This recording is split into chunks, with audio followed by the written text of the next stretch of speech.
안녕하세요. 평생학교 시청자 여러분, 임상심리 전문가 박윤정입니다. 자, 여러분 3강이 시작되었습니다. 이제 본격적으로요, 손자녀 육아에 대한 양육 기술을 알아보겠는데요. 이제 강의 주제는 정서지능과 공감 육아입니다. 자, 앞강에서 제가 그 4차 산업혁명에서 필요한 그 인재상에 대해서 정서지능이 높은 사람이라고 좀 말씀드렸었는데요. 아마 그 정서지능이 정확히 어떤 걸 의미하시는지 들어본 적이 있으실 거예요. 자, 정서지능은요, 쉽게 말해서 감정지능, 그러니까 EI라고 하고요. 자신이나 그 타인의 감정들을 알아차리고 인지하고 하는 개인의 능력을 의미합니다.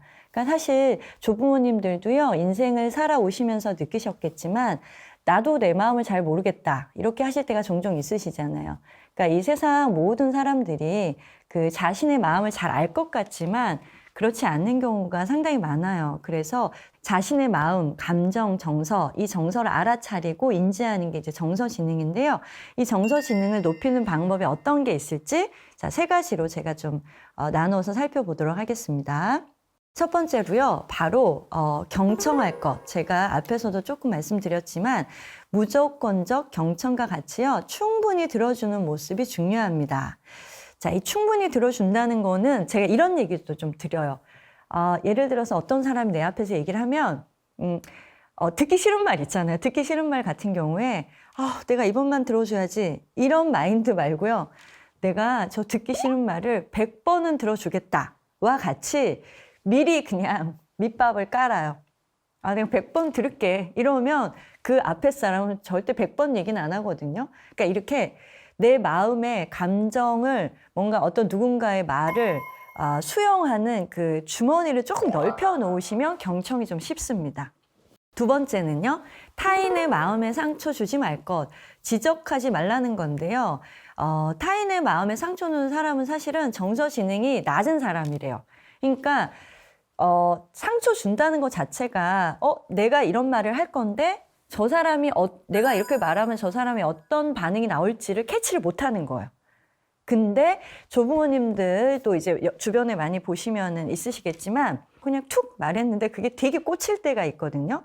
근데 4차 산업혁명에서는요, 그렇게 상처 주는 말을 많이 하는 사람은 살아남을 수가 없습니다. 왜냐하면 어떤 그 사람이, 정서지능 낮은 사람이 오너가 되진 못하겠지만 오너가 됐다고 했을 때요, 밑에 직원들이 다 상처를 받는다, 그럼 그 사람 탄핵당하거든요. 그러니까 그런 식으로 정서지능이 낮으면 위로도 못 올라가고 올라가서도 금방 떨어져요. 근데 이런 경우 있어요.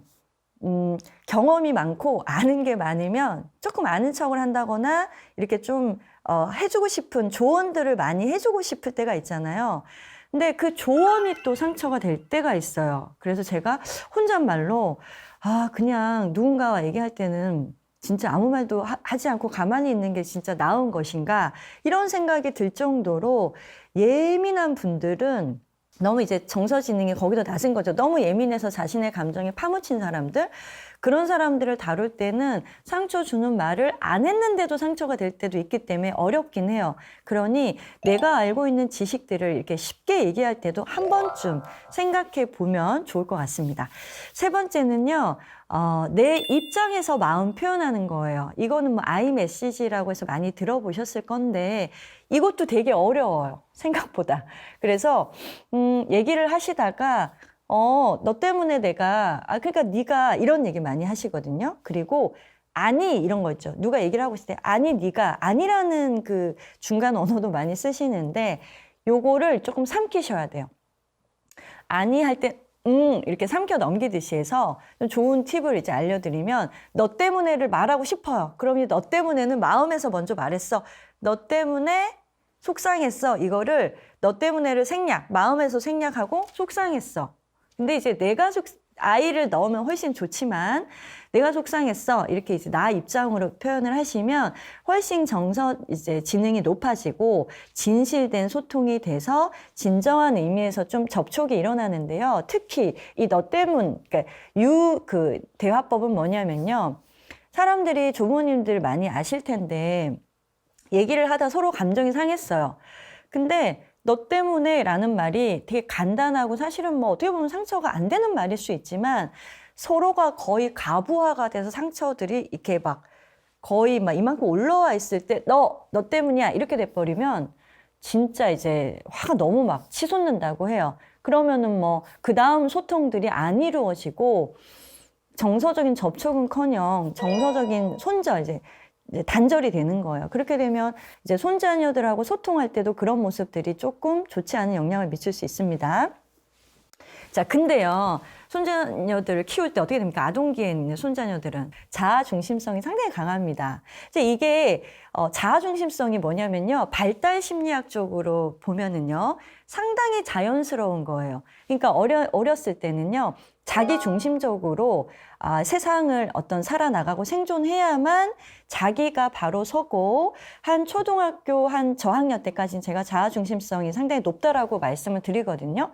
그러면 조부모님들 입장에서는 정서시 있는 교육해야 되는데 그 의미를 애들이 이해도 못하는 데다가 이럴 때는 이렇게 얘기해라 그러면은 자아 중심성이 높은 손자녀들이 아니야 나 뭐 내 맘대로 할 거야 이렇게 버리면 이제 조부모님들이 되게 난처하실 때가 있거든요. 이때 조부모님들이 자아 중심성은 상당히 자연스러운 감정이니까 그거에 대해서 감안을 하시면서 제가 알려드리는 기법을 좀 하시면 좋겠어요. 자, 바로 모델링하기 거울요법이라고 제가 이름을 지어봤는데요. 예를 들어서 설명을 드릴게요. 손자녀들에게요, 경청하는 법을 어떻게 알려줘야 되냐면요. 3단계가 있어요. 자, 1단계는요, 눈 맞춤이고 2단계는 미소 짓기. 3단계는 맞장구 기법인데 뭐 많이 들어보신 거겠지만 사실은요, 손자녀가 어떤 주제로 이야기를 꺼내면요, 하던 일을 내려놓고 바로 눈높이를 맞춰라 그래요. 그래서 제가 이런 뭐 어린 뭐 영아나 유아 그다음 아동기까지 손자녀를 키우는 그 양육 장면에 방석이라던가 의자를 많이 놓아놓으라고 하거든요. 이게 무슨 얘기냐면은 아이들이 키가 작잖아요. 눈높이가 일단은 낮잖아요. 근데 할머니, 할아버지가 뭐 집안일을 하시다가 내려다보면서 눈 맞춤하는 거 또는 멀리서 눈 맞춤하는 건 정말 효과가 없어요. 그러니 최대한 방석에 앉으시거나 최대한 의자에 앉으시거나 그렇게 해서라도 아이들의 눈 맞춤에 이제 맞춰야 되고요. 그리고 아무리 좋은 얘기를 한다고 해도 아이들이 막 울고 불고 막 난리치고 소리치고 이러면 이제 어떻게 할 수 없을 때가 있잖아요. 이때는 돋보기 마음 읽기 기술이라고 제가 정해봤습니다. 돋보기 있죠.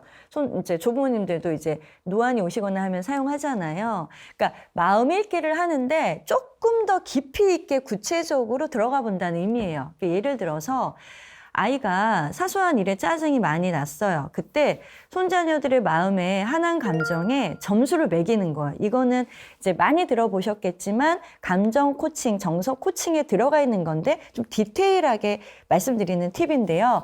그럼 뭐 이제 철수라고 그러면 철수야, 지금 엄청 화가 많이 난 것 같아. 좀 화가 나 있는 그 순간에는 못하겠지만 조금 텀을 두고요. 조금 아이가 캄다운 됐을 때 지금 너 마음이 있잖아. 10점 만점으로 표현하면 철수 몇 점인 것 같아? 그럼 보통의 이제 손자녀 애들이 10점 만점에 100점이에요. 이렇게 얘기하거든요. 그러니까 그땐 정말 화가 났다는 걸 수치화 시킨 거예요. 그래서 손자녀 스스로도요, 자신의 감정에 압도돼서 잘 모르고요. 시간이 지체되면 서로 지치게 돼요. 이때 손자녀의 감정 점수를 알아보는 게 효과적입니다. 돋보기를 이제 보고 들어가는 겁니다. 철수야, 너 그때 막 속상했던 적 있잖아. 그때 화났을 때 막 10점 만점에 100점이라고 했잖아. 근데 지금은 어떻게 변했어? 몇 점이야? 그러면은 5점이야. 그랬어? 그러면 이제 기분이 풀려가는 걸 보는 거예요. 이게 결국은 끝으로 기분이 0점으로 내려갈 때까지 우리가 확인을 해보시는 거예요.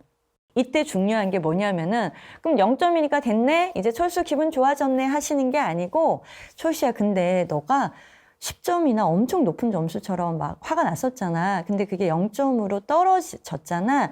그럼 어떻게 그렇게 좋아진 것 같아? 그러니까 이 철수라는 아이가 내 감정 상태가 좋아진 프로세스를 알아차리게 하는 게 포인트예요.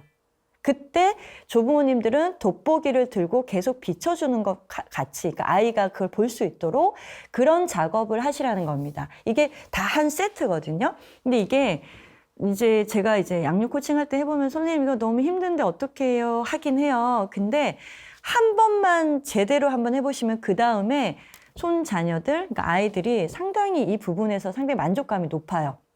그리고 아이들 입장에서는 내가 옛날에 화났던 부분에 대해서 관여를, 그러니까 자신의 기분을 계속 따라가지고 있고 신경 써주고 있었다는 거에 되게 상당히 이제 애착을 느끼고 감사해 하거든요, 아이들이. 그러니까 이 부분이 통하면은 그 다음은 짧아지고 또 그 다음은 짧아지고, 그러면 어떻게 되냐면 제가 한번 해보면 아이들이요, 나중에는 엄마 내가 지금 화났는 거는 지금 거의 9점 정도야. 그러고 나서 이제 한 며칠 전 엄마 내가 지금 한 6점 내려왔고 그다음 한 달 있어 엄마 지금 마이너스 점수야. 근데 왜 그렇게 된지 알아? 이렇게 스스로가 자기 감정을 따라가서 찾게 된 경로를 말해보기도 합니다. 그러니 한번 꼭 용기 내서 한번 해보시길 바랍니다.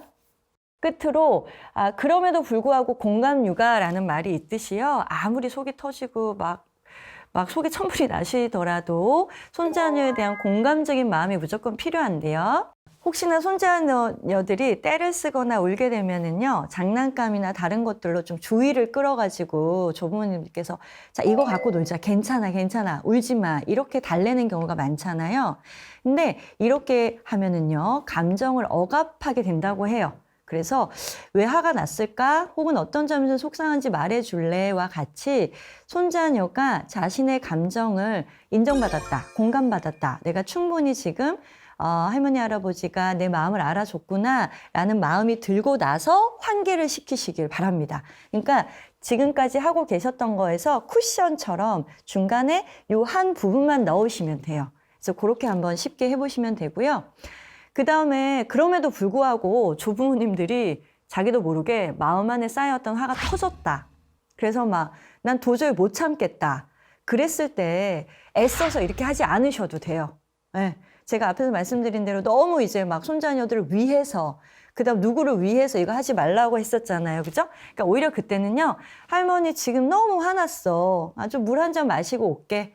그러니까 철수 너 할머니 좀 배려해줘와 같이 할머니의 마음 상태에 대해서 알려주는 것도 정서지능, 감정의 어떤 그런 지수를 높이는 데 도움이 돼요. 근데 이런 거 있잖아요. 이런 말씀을 안 하시면 손자녀들이 갑자기 화내고 왜 갔는지 모르는데 갑자기 할머니가 없어졌네? 이거는 더 안 좋으니까 이제는 조금 설명을 많이 해주시는 거, 그런 쪽으로 조금 초점을 주시면 되고요. 위에서 말씀드린 것처럼 순간적으로 손자녀들에게 화가 많이 날 때에도요, 요 10여 분 정도의 시간, 또는 그때 진짜 뽀로로라던가 우리 손자녀가 좋아하는 걸 틀어주셔도 돼요.